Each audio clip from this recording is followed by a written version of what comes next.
Hello everyone. You know who this is, yet you have absolutely no idea.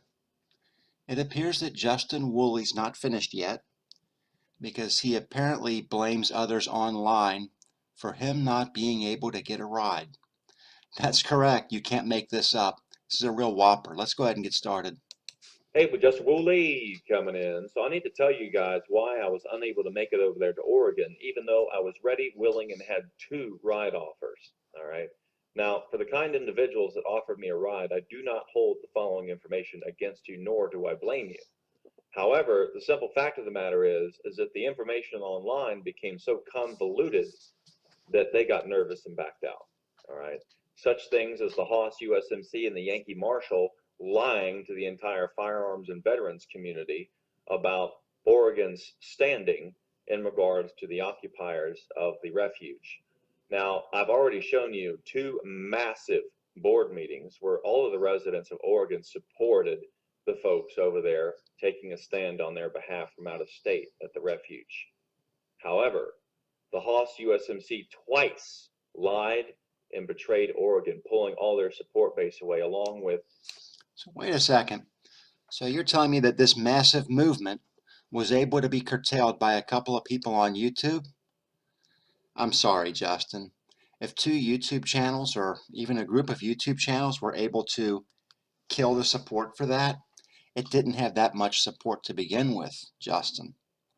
Not to mention the fact that you're stating that you showed videos where proving that all the people out there supported it, yet you conveniently ignore the information that's come out recently regarding the protests where they had individuals on both sides. This in fact proves that all of the people in Burns, Oregon did not support the occupiers. You conveniently ignore that information. You do the same thing with that a lot of people are doing with the Constitution.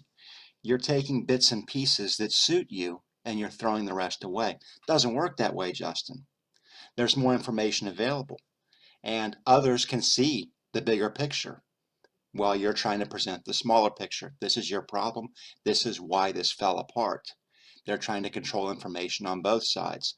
The occupiers are doing the same things that they accused the FBI of doing, specifically with Lavoy Finicum's death, claiming that he had his hands in the air when he was shot, when he clearly did not.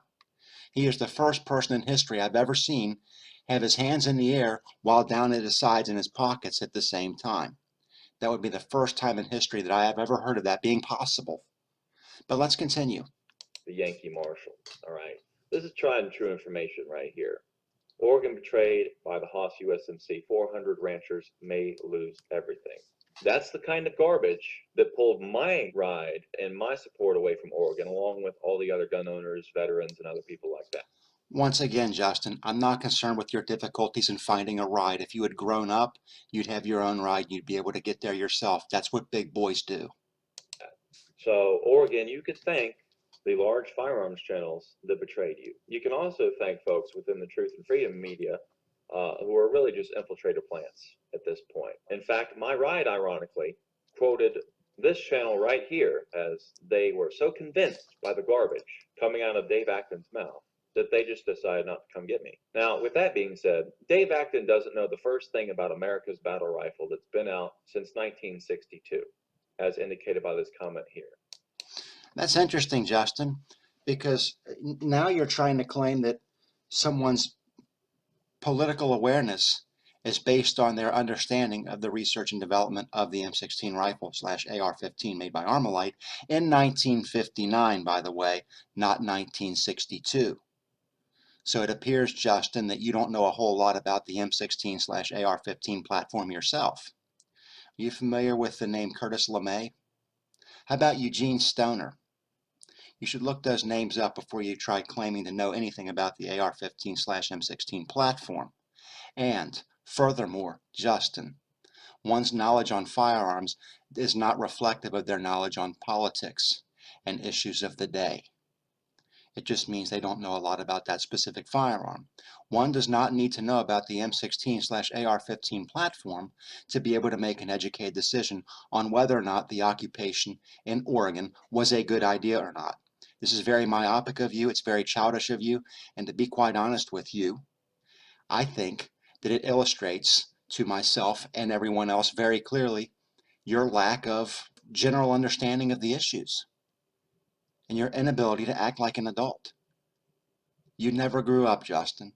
And the fact that you're begging for a ride out there, claiming that you're begging for a ride and don't even have your own vehicle well into your 30s, proves that to me and everyone else. So before you tell us how to live our lives, I think you need to get your own life in order. I think you need to move out of mom's house.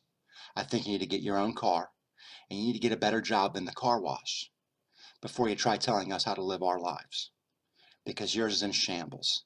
That's all I have for you, Justin. You have a good night.